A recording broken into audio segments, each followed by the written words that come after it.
So hey guys, welcome back to FTWB and welcome back to another Transfer Daily episode and that is the third episode of Transfers Daily जिसमें हम transverse के ऊपर बात करते हैं. सो हमारी कुछ एक्सक्लूसिव रिपोर्ट्स हैं इसमें एक्चुअली ऑफ हैरी केन. तो सबसे पहले उसी पर डिस्कशन करते हैं हैरी केन के ऊपर. एंड हैरी केन का भी हमने कल उसी अपनी ट्रांसफ़र डेली फर्स्ट एपिसोड में बात की थी कि हैरी केन इस समय पर अपना एग्ज़िट वो नहीं करना चाहते, फोर्स नहीं करना चाहते टू डैनियल लेवी कि मैं एग्ज़िट करूँगा. बायर्न की ऑफ़र भी ऑन द टेबल थी लेकिन रिजेक्ट हो गई. बट कल ही एक रिपोर्ट में ऑन अ इंटरव्यू बायर्न के एक ऑनररी प्रेसिडेंट ने कुछ बातें कही हैं. एंड वो हैरी केन के फ्यूचर से काफ़ी ज़्यादा लिंक्ड है. He said in his interview that Harry Kane has promised us that he will be coming to Bayern, and if that doesn't change his mind, then he will be a Bayern player this summer.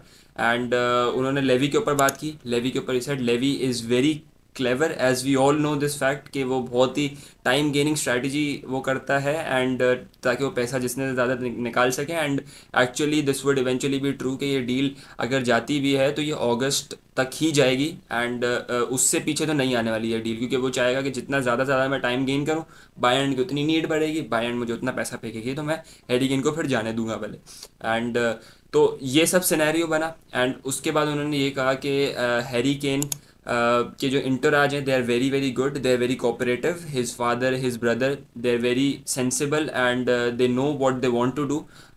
तो ये सब चीज़ें. And I think Bayern और Harry Kane की deal अगर इस summer नहीं होती तो आई थिंक अगले समर तो हैरी केन फ्री में जा रहा है Bayern. Harry Kane wants to win trophies और टॉटनहम में उसको पता है वो चीज़ उसको प्रॉमिस नहीं होगी. वो सिर्फ ये चाहता है इन माय ओपिनियन कि वो फ्री में जाए and as a legend leave करे. टॉप 4 अगले साल अगर वो दिला देता है, कोई ट्रॉफी, कोई यार वैसे सालों में नहीं आई तो अगले साल भी मुझे नहीं पता क्या आएगी, बट अगर वो टॉप 4 दिला देता है तो वो एज अ लेजेंड जाएगा टॉटनहम को लीव करके अगर नेक्स्ट सीज़न जाता है. अगर इस सीज़न अच्छी प्राइस में मिलता है उसको, डैनियल लेवी को, तो he would cash in, I think, in my opinion. तो अपनी सेकंड रिपोर्ट के ऊपर आते हैं. सेकंड रिपोर्ट वही बर्नार्डो सिल्वा टू बार्सिलोना की है. आई think this deal is of at this point of time. ये ऑफ ही हो जाएगी क्योंकि बार्सिलोना 80 मिलियन नहीं पे कर पाएगी. 80 मिलियन यूरोज जो इस समय पर मैनचेस्टर सिटी डिमांड कर रही है. Although Pep Guardiola would pave the way for that guy, क्या बोलते हैं, Bernardo Silva.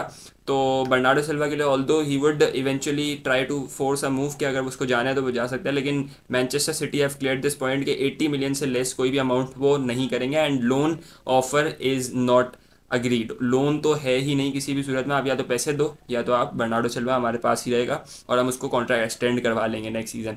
Ultimately Bernardo Silva की अब अगर डील ऑफ होगी तो जोवाने लो सेल्सो ऑफ टॉटनहम, जो कि अभी विलारियल में भी खेलते थे एंड अर्जेंटीनन हमें पता है, तो आई थिंक उनके लिए बार्सिलोना जा सकती है. And Barcelona have a concrete interest in him and he is way cheaper than Bernardo Silva. तो एक मिडफील्डर अटैकिंग अच्छा प्लेयर मिल सकता है. आई थिंक कैपिटलाइज करना चाहिए चावी को अपनी इस डिसीजन के ऊपर. तो I think this would be a really really good deal if Bernardo Silva doesn't comes to Barcelona this summer. और अगर अपनी थर्ड रिपोर्ट की बात करें तो एक आती है हमारे बैड बॉय लकाका पकाका से.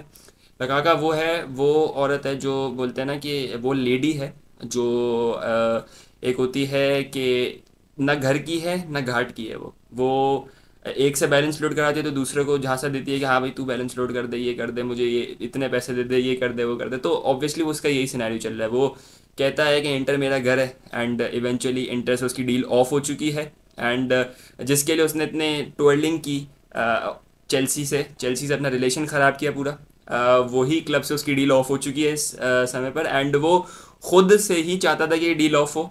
And eventually he started negotiating with Juventus during the Champions League final week, जो कि एक काफ़ी इंटरेस्टिंग चीज़ है कि चैंपियंस लीग फाइनल वीक के उसने बीच में ही ये सब चीज़ें की और फिर इंटर को उसने फाइनल भी हरवा दिया यार. एक गोल उसने नहीं मारा, एक गोल के बीच में आके खड़ा हो गया यार. That is insane. This guy is so funny. मतलब इसके ऊपर तरस आता है अब तो मुझे यार कि ये फ़न भी एक लिमिट तक होता है. अब तरस की बात आ गई है कि भाई इसको खुद नहीं पता इसको क्या करना है इवेंचुअली. तो आई थिंक जुवेंटस 37.5 बिलियन की एक बिड दे रही है अलॉन्ग साइड एडॉन्स. 2.53 मिलियन के एडॉन्स हैं. तो it would make a 40-41 million bid. It is actually greater than what Inter were paying to Chelsea at that point of time. तो I think और ये ऑफर उसी टाइम तक valid है अगर व्लाहोविच लीव्स फॉर PSG. तो PSG और लाहोविच के इंटरेस्ट कॉन्क्रीट, और पीएसजी ने इसको रखा हुआ भी अपने रडार पे in case Mbappe leaves, and PSG have started preparing कि एम्बापे के बगैर हमें किस तरह करना है। चावी सिमंस को उन्होंने बुला लिया है कि वो रहेगा यहाँ पर, एंड एक्चुअली अगर एम्बापे या नेमार में से कोई स्टे करता है तो वो जाएगा, वरना वो लोन से उसको बुला लिया गया है पीएसवी एंडोवन से। एंड लाहोविच का भी ऑप्शन खुला हुआ है, एंड लाहोविच तो अगर पीएसजी हैपन्स या लाहोविच जाता है तो ही लुकाकू जाएगा, वरना चेल्सी भी इसका कॉन्ट्रैक्ट टर्मिनेट करते हुए देर नहीं लगाएगी। तो लकाका का कोई भी फ्यूचर नहीं है, सऊदी उसको जाना नहीं है, यूरोप में उसको कंटिन्यू करना है, लेकिन उसको ये नहीं पता कि यूरोप का कौन सा क्लब मुझे कंटिन्यू करना है। तो ऑब्वियसली उसका फ्यूचर इस वक्त it is really really uncertain at this point of time. और अगर अपनी चौथी रिपोर्ट की बात करें तो चौथी आती है न्यू कासल से, एंड न्यू कासल एक शॉकिंग रिपोर्ट है, शॉकिंग नहीं कहो यार इसको, एक इंटरेस्टिंग रिपोर्ट है। It is about Kvaratskhelia to Newcastle United. Eddie Howe is a great fan of the player, हमें पता है क्वाराट्सखेलिया कैसा खेलते हैं, चैंपियंस लीग की रातों में उन्होंने नचाया था भाई नेपोली में। ये तो सिर्फ वो नहीं थे, वो और ओसीमैन की थोड़ी सी कमी थी, जब ओसीमैन अगेंस्ट जो भी था यार मुझे याद नहीं है, अगेंस्ट बायर्न ने कुछ भी था, तो आई थिंक उसकी वजह से ही नेपोली चैंपियंस लीग के आगे राउंड ऑफ 16 और क्वार्टर फाइनल से आगे नहीं बढ़ सकी।